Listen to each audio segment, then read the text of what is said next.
Hello and नमस्कार everyone. Welcome back to Shreeji tax solutions, जहां पर हम इनकम टैक्स एक्ट 2025 के सेक्शंस की मैपिंग कर रहे हैं इनकम टैक्स एक्ट 1961 के सेक्शंस के साथ। मैं हूं सीए निशा शर्मा। अभी तक इस चैनल पर हम वेरियस चैप्टर्स जैसे कि residential status, income from house property, capital gain, aggregation of income, unexplained money, set off and carry forward of losses of Income Tax Act 2025 discuss कर चुके हैं।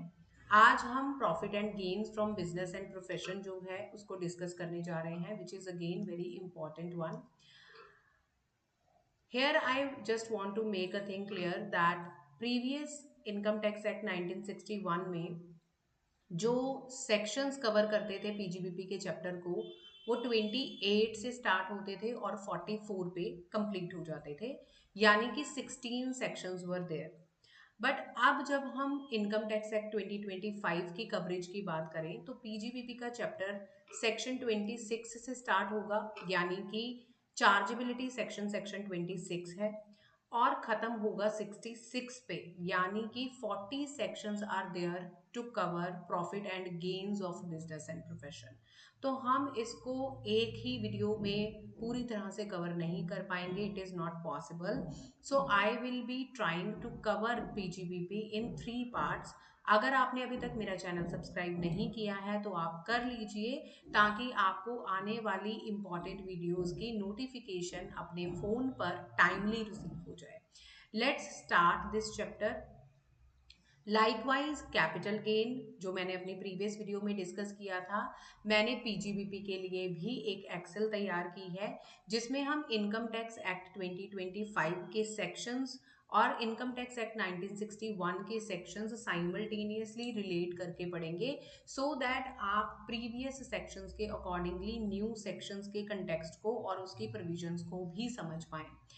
अनलाइक अदर चैप्टर्स, जैसे हमने previous chapters पढ़े हैं, line wise sections थे, लेकिन PGBP में बहुत ही ज़्यादा शफलिंग की गई है। कौन से सेक्शंस कहाँ पर किस सेक्शन में जाकर मर्ज हो रहे हैं वो हम इस वीडियो में डिस्कस करेंगे। तो let's start this video and first section is chargeability section, which is section 26। Section 26 income tax act 1961 में 28 था, यानी कि चार्जेबिलिटी सेक्शन, जिसमें आप वेरियस एक्टिविटीज पढ़ते हैं, जिनमें से कुछ एक एक्टिविटीज थी एनी प्रॉफिट और gains arising from business activities conducting during the tax years, any compensation received whether in cash or in kind for not carrying out any business or profession, profit or gain on sale of import license, export license, any cash assistance या any reimbursement subsidy received in form of duty drawbacks, या फिर remuneration bonus commission received by partner from the partnership firms. ऐसे ही बहुत सारी list थी जो हम section 28 में भी पढ़ते थे, और वही सारी लिस्ट आप देख सकते हैं सेक्शन 26 में भी कवर की गई हैं। अब अगर हम बात करें सेक्शन 27 की, तो ये बहुत ही जनरल सा स्टेटमेंट देता है that income refer to in section 26 shall be computed as per provision of section 28 to 60, यानी कि 28 से लेके 60 तक के जो सेक्शंस हैं उनको आप कंसिडरेशन में रखेंगे वाइल डिटरमाइनिंग पीजीबीपी की इनकम। अभी तक हम ये सेक्शंस पढ़ते थे सेक्शन 30 से लेके सेक्शन 43B तक की प्रोविजंस, जिनको अब चेंज करके 28 टू 60 कर दिया गया है। नाउ कमिंग टू सेक्शन 28, अब मैं आपको दोबारा एक्सेल पे लेके चलती हूँ। सेक्शन 28 जो आप यहाँ पर देख सकते हैं, उसके सामने मैंने सेक्शन 30 और 31 लिखा है, यानी इनकम टैक्स एक्ट 1961 का 30 और 31 सेक्शन दोनों मर्ज कर दिए गए हैं सेक्शन 28 में, which talks about any expenditure in form of rent, repair, taxes, insurances for premises, plant, machinery, building, etc. तो अगर आप कोई भी रेंट, रेट, टैक्सेस या इंश्योरेंस पे कर रहे हो in respect of plant machinery जो कैपिटल नेचर का नहीं है, रेवेन्यू नेचर का है, तो उसकी डिडक्शन आपको अब सेक्शन 28 ऑफ ITA 2025 में मिलेगी। टॉकिंग अबाउट सेक्शन 29, जहां पर मुझे रेलिवेंट लगेगा मैं आपको एक्सट्रैक्ट जो है इनकम टैक्स एक्ट का 2025 का अपनी पीडीएफ में जाकर दिखाती रहूंगी। सेक्शन 29 जो है वो सेक्शन 36 की रेलिवेंट प्रोविजंस को कवर करता है। अब देखिए सेक्शन 36 अगर आप अपने माइंड में थोड़ा रिकॉल करने की कोशिश करें तो उसके आगे सब क्लॉजेस तकरीबन तकरीबन 15 सब क्लॉजेस थे। कुछ सब क्लॉजेस को सेक्शन 29 में मर्ज किया गया है, कुछ को 30 में, कुछ को 31 में और कुछ को 32 में। तो जो एक आपका सेक्शन था सेक्शन 36, उसके अब 4 सेक्शंस बना दिए गए हैं। So section 29 talks about employers contribution toward employees welfare account, जिसमें आपके recognised provident fund, approved superannuation fund या ग्रेजुटी फंड आ जाते हैं। तो अगर एम्प्लॉयर कंट्रीब्यूट कर रहा है टुवर्ड दीज फंड तो एक डिटरमाइंड लिमिट जो है उसके अकॉर्डिंगली उनको डिडक्शन मिल जाएगी, जो हमें पता है 12% and 9.5% in respect of interest. तो लिमिट्स चेंज नहीं की गई हैं, लेकिन सेक्शंस जो हैं चेंज कर दिए गए हैं। Section 36(1)(4), 4A, 5A, 40A(7), 40A(9) वो वाले सेक्शंस यहाँ पे मर्ज कर दिए गए हैं। अब सेक्शन 30 की बात करें तो सेक्शन 30 सिर्फ और सिर्फ दो तरीके की इंश्योरेंसेज की बात करता है। स्टॉक इंश्योरेंस अगर आपने करवाई है या हेल्थ इंश्योरेंस आपने बीइंग एन एम्प्लॉयर अपने एम्प्लॉयज की करवाई है तो वो सेक्शन 30 में कवर हो जाएगा। सेक्शन 31 यहाँ पर बात करता है आपके प्रोविजन फॉर बैड डेट्स या डिडक्शन ऑफ बैड डेट्स। तो सेक्शन 31 को दो पार्ट्स में डिवाइड कर दिया गया है। जो सेक्शन 31 है उसका clause A talks about provision for bad and doubtful debt for specified entities, जिसमें बैंक्स या कोऑपरेटिव सोसाइटीज आ जाती हैं। और सेक्शन 31 का जो क्लॉज 2 है वो स्पेसिफिकली बात करता है डेट की, यानी कि बैड डेट्स। तो हमें पता है, हम ये सेक्शन 36(1)(7) जो हमें बहुत ही डीपली डेप्थ में याद है, section 36(1)(7) of income tax act 1961 जो ये कहता था दैट अगर आप किसी भी साल में बैड डेट को एज एन एक्सपेंस क्लेम करना चाहते हैं तो उसकी रिस्पेक्टिव इनकम आपके प्रीवियस ईयर में या फिर उसी टैक्स ईयर में as an income P&L account में शो हुई होनी चाहिए। वो सारी की सारी कंडीशंस एज सच यहाँ पर भी हैं। Section 32 of income tax act 2025 वो आपके सेक्शन 36 के जितनी रेशुडरी प्रोविजन बच गई, यानी कि जैसे बोनस या कमीशन पेड और payable to employ, interest on borrowed capital, discount on zero coupon bonds, CSR expenditure conducted या incurred by companies, marked to market losses, ऐसे सारे के सारे एक्सपेंडिचर जो हैं वो सेक्शन 32 में इस तरीके से दे दिए गए हैं। यानी कि ये जो सेक्शन है इनकम टैक्स एक्ट 1961 की, ये सारे के सारे सब क्लॉजेस सेक्शन 32 में मर्ज हो गए हैं। Now come to the most important section that is section 33। अब आपको पता है that depreciation was earlier covered in section 32 of income tax act 1961, लेकिन 2025 में डेप्रिसिएशन का जो सेक्शन है वो सेक्शन 33 कर दिया गया है। इसमें आपकी नॉर्मल, जैसे मैं आपको पीडीएफ में एक बार थोड़ा सा दिखा देती हूँ दैट किस तरीके से सेक्शन 33 आपके सामने प्रेजेंट होगा। देखिए हम पीडीएफ में सेक्शन 33 खोलेंगे, यहाँ पर आपको इस तरीके से सेक्शन 33 की प्रेजेंटेशन दी गई है, डिडक्शन फॉर डेप्रिसिएशन।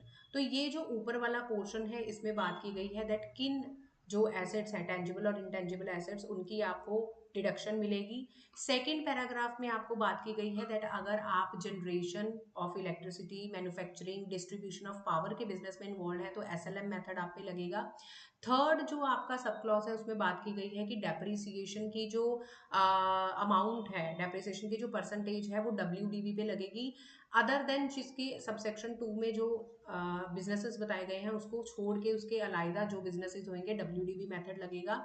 और आगे आपको एडिशनल डेप्रिसिएशन जो पहले सेक्शन 31(2) में कवर होता था, 31(1)(2) में कवर होता था, वो भी यहाँ पर कवर कर दिया गया है। इसके साथ साथ terminal depreciation section 32(1)(3) of income tax act 1961 भी मर्ज कर दिया गया है सेक्शन 33 में।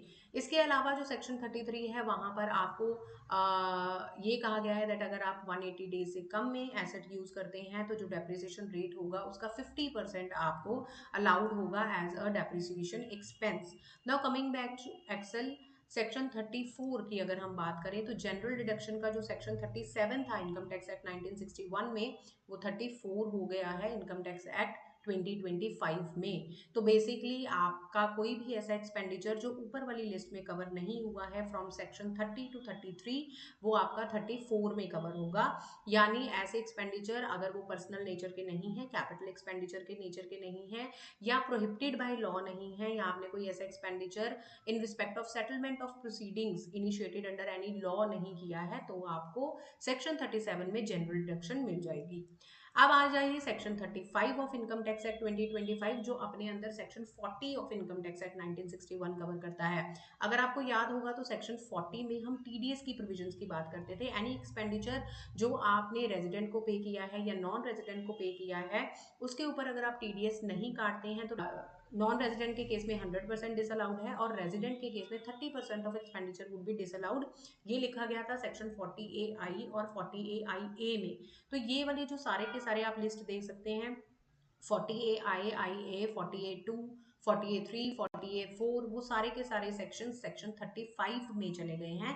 Due to time constraint it is not possible to discuss each and every clause, sub clause in this video, so I will be just giving you the overview of all the sections which will get covered in section 35 of income tax act 25 and all other sections also.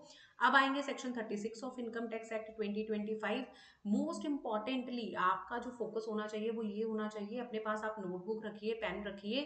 अगर आप पूरे का पूरा income tax act 2025 नहीं पढ़ना चाहते हैं, तो जो आपके रेगुलरली यूज में आने वाले सेक्शंस हैं आप उनको नोट डाउन कीजिए। जैसे यहाँ पर हम सेक्शन 48(2)(b) की बात करने वाले हैं, सेक्शन 48(3) की बात करने वाले हैं, सेक्शन 48(3)(a) की बात करने वाले हैं। तो ये सारे सेक्शंस रेलिवेंट सेक्शंस हैं। पेमेंट टू स्पेसिफाइड पर्सन, यानी कि अगर असेसिंग ऑफिसर को लगता है कि आपने अनरीजनेबल या एक्सेसिव पेमेंट की है as compare to fair market value of expenditures या सर्विसेज, तो आपको वो डिसअलाउ कर सकता है। 40A(3), अगर आप एक सिंगल डे में सिंगल पर्सन को 10,000 से ज़्यादा का खर्चा या पेमेंट कैश में कर रहे हैं तो 40A(3) लग जाता है। 40A(3)(A), अगर आपकी लाइबिलिटी प्रीवियस ईयर में इनकर हुई थी और अब आप उसकी पेमेंट कर रहे हैं वो भी कैश में इन एक्सेस ऑफ 10,000, तो आपके ऊपर 48(3)(A) लग जाता है, और ट्रांसपोर्टर के लिए जो लिमिट है वो 35,000 की है। तो ये सेक्शन 36 में जाएगा। तो आपके लिए बेनिफिशियल है दैट आप एक नोटबुक लें, एक पेन लें और इसको नोट करें। उसके बाद हम आ जाते हैं सेक्शन 38 पे। देखिए सेक्शन जो 38 है ना, वो 41 सेक्शन को अपने अंदर मर्ज कर रहा है। 41 सेक्शन आपकी नॉलेज के लिए मैं बता दूं, रेमिशन और cessation of trading liability, bad debt recovered, और कैपिटल एक्सपेंडिचर अगर आपने साइंटिफिक रिसर्च के लिए करे हैं और आपने फिर उस एसेट को बेच दिया है और जिस साल में आप बेच रहे हैं उस साल में वो आपकी बिजनेस इनकम कंसीडर की जाएगी। ये सारी प्रोविजंस आपकी सेक्शन 38 में चली जाती है। Again audit point of view से रेमिशन और cessation of trading liabilities would be business income in the year in which they are cease to exist और in which they are waived off. ठीक है, तो ये भी आपके लिए एक इंपॉर्टेंट पॉइंट या सेक्शन है। उसके बाद हम आ जाते हैं सेक्शन 39 में, जिसमें previous earlier income tax act 1961 का सेक्शन 43 सबसेक्शन 1 कवर होता है, जिसमें आपको ये बताया गया है दैट वेरियस सिचुएशंस में आप एसेट की एक्चुअल कॉस्ट कैसे डिटरमाइन करेंगे। आप चाहें तो इस सेक्शन को स्किप कर सकते हैं। सेक्शन 40 जो है वो बहुत ही जनरल सा सेक्शन है, जिसमें ये बताया गया है that cost of acquisition of asset in special cases. Special cases कौन कौन से हो सकते हैं? अमलगामेशन, एचयूएफ का पार्शल या होली पार्टीशन, गिफ्ट, विल और इरेवोकेबल ट्रस्ट। तो उस केस में आप एक्चुअल कॉस्ट क्या कंसीडर करेंगे, that is covered in section 40। So with this I will be wrapping up today's video, but kindly subscribe my channel so that PGBP के जो आगे वाले इंपॉर्टेंट सेक्शंस हैं जैसे कि 44AD, 44ADA या फिर 44AA और 44AB, वो कौन से सेक्शंस में कवर होने जा रहे हैं और उस पर हम थोड़ी सी डिटेल्ड चर्चा भी करने वाले हैं, वो सब कुछ आपको इस वीडियो में मिलेगा। तो आप इस वीडियो को लाइक करना मत भूलिएगा if you genuinely like the efforts, and kindly subscribe the channel for more notifications for more such updated videos. Namaskar.